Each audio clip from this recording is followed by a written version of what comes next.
اب یہ اپنی جگہ پہ ایک اہم نکتہ ہے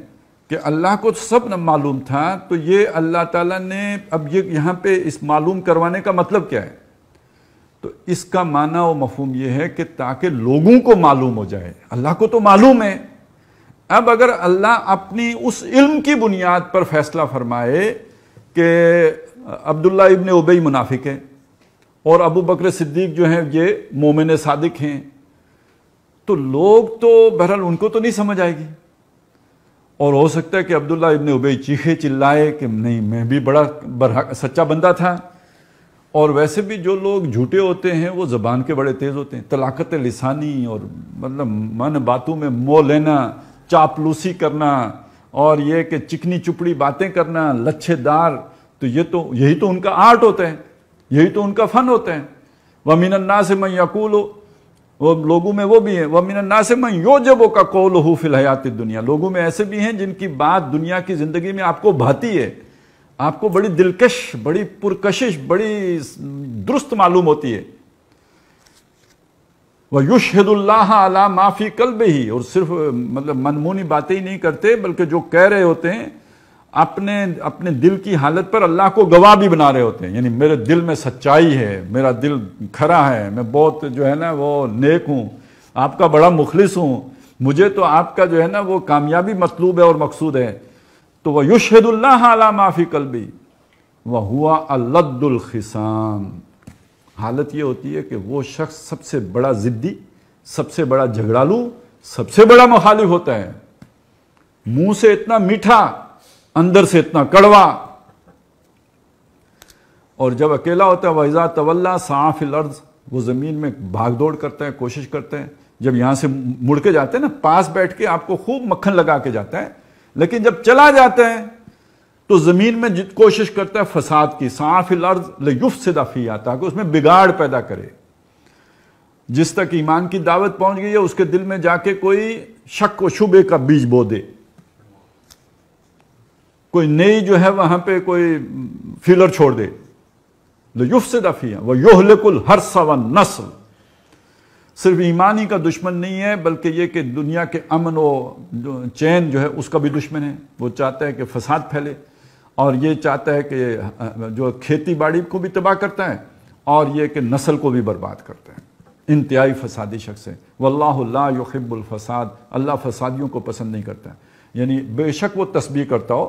بے شک لمبی لمبی تقریریں کرتا ہو، بے شک وہ آ کے من باتوں سے مو لیتا ہو، لیکن یہ کہ اندر سے اگر وہ فسادی ہے تو اللہ فسادیوں کو پسند نہیں کرتا۔ یہ کیا کہا کہ یہ شخص آپ کو متقی نظر بھی آ رہا ہو تو یہ متقی شخص نہیں ہے، اللہ ایسے لوگوں کو پسند نہیں کرتا جو بگاڑ پیدا کرتے ہوں۔ اور بلکہ اس کی ایک اور بھی کیفیت بیان کی ہے، بڑی اہم بات ہے یہ بھی، کہ وَإِذَا قِيلَ لَهُ اتَّقِ اللَّهَ، جب اس سے کہا گیا کہ اللہ سے ڈرو، یہ تم کیا کرتے ہو؟ ادھر جا کے وہ باتیں کرتے ہو، پیچھے جا کے تم یہ حرکتیں کرتے ہو، اللہ سے ڈرو۔ أَخَذَتْهُ الْعِزَّةُ بِالْإِثْمِ، اس کی جو عزت نفس ہے نا، انانیت، وہ اسے گناہ پر پکڑ لیتی ہے۔ یعنی آپ نے سمجھایا، ہو سکتا ہے کہ اس کے دماغ پر بات نے اثر کیا ہو، لیکن اسے لگتا ہے اگر ان کی بات میں نے مان لی تو یہ در حقیقت میری جو ہے نا وہ ایک اپنی اس کی خود پسندی ہے، اس میں وہ اس کو فٹ نہیں لگتی، تو اس کا وہ جو عزت نفس ہے، جو اپنی خودی ہے، وہ خودی اسے گناہ پر پکڑ لیتی ہے، یعنی اس غلط کام پر وہ اسے مستقل کر دیتی ہے، اس پر اسے وہ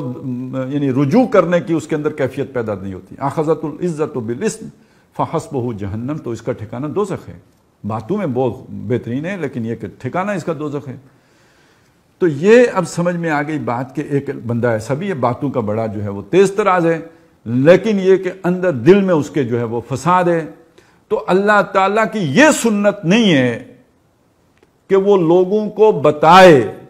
کہ یہ بندہ ٹھیک ہے اور یہ بندہ غلط ہے، یہ نہیں کرتا اللہ۔ اللہ کی سنت کیا ہے؟ اللہ آزمائش بھیجتا ہے، اس آزمائش سے پتہ چلتا ہے کہ کون کیا ہے، who is who، یہ آزمائش کے بغیر پتہ نہیں لگتا ہے۔ اچھا، اسی کی ساری تفصیل ہے جو آپ کو قرآن مجید کی خاص طور پہ مدنی صورتوں میں نظر آئے گی، کہ یہ جو مختلف آزمائشیں آئی ہیں، یہ غزوہ بدر ہے، غزوہ احد ہے، غزوہ احزاب ہے، خاص طور پہ وہ غزوہ احزاب میں جا کے بات بڑی نمایاں ہوئی ہے کہ ایک آزمائش کی کیفیت آتی ہے اور اس آزمائش کی کیفیت میں کچھ لوگ وہ ہیں جو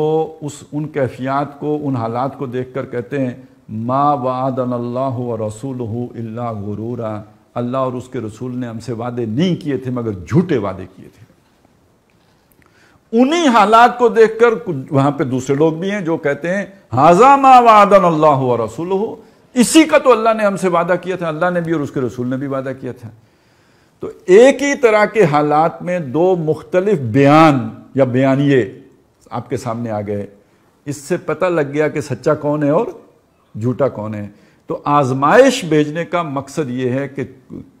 کھوٹا اور کھرا نکھر جائیں۔ تو اللہ کو معلوم تھا تو اللہ انہیں نکھار رہا ہے تاکہ مجھے معلوم ہو جائے، تاکہ ہر شخص کو معلوم ہو جائے کہ عبداللہ ابن ابی یہ ہے جس نے کہا ما وعدنا اللہ ورسولہ الا غرورا، اور یہ ہیں ابو بکر اور ان کے ساتھی جنہوں نے کہا کہ ھذا ما وعد اللہ ورسولہ، اللہ اور اس کے رسول نے تو ہم سے یہی وعدہ کیا تھا۔ اسی کو وہ کہا نا رجال صدقوا ما عاہدوا اللہ علیہ، وہ مرد، وہ جواں ہمت کہ جنہوں نے جو اللہ سے وعدہ کیا تھا اسے سچ کر دکھایا۔ فَمِنْهُمْ مَنْ قَضَى نَحْبَهُ وَمِنْهُمْ مَنْ يَنْتَظِرُ، ان میں وہ بھی ہیں کہ جو اپنی مراد نظر پوری کر چکے، جو اللہ سے عہد و پیمان کیا تھا تیری راہ میں جان قربان کریں گے، کر چکے، شہید ہو چکے، اور جو جیتے ہیں وہ منتظر ہیں کہ کب ان کی باری لگتی ہے اور وہ بھی جان آفرین کے سپرد کر دیں، یہ سچے ہیں۔ اور جو جان بچا رہے ہیں، جو کہتے ہیں جی مال بھی بچ جائے، جان بھی بچ جائے، ملک بھی بچ جائے، علاقہ بھی بچ جائے، قوم بھی بچ جائے، یہ منافق ہیں۔ تو نعرے لگانے پہ تو سب شیر ہوں گے، لیکن مشکل مرحلہ آئے گا تو پتہ لگے گا کہ کون کھڑا رہتا ہے اور کون یو ٹرن لے لیتا ہے۔ تو پہلی بات یہ سمجھا دی کہ یہ آزمائش کی حکمت ہے تاکہ لوگوں کو معلوم ہو جائے کھرے کھوٹے کا، اللہ کو تو پتہ ہی ہے۔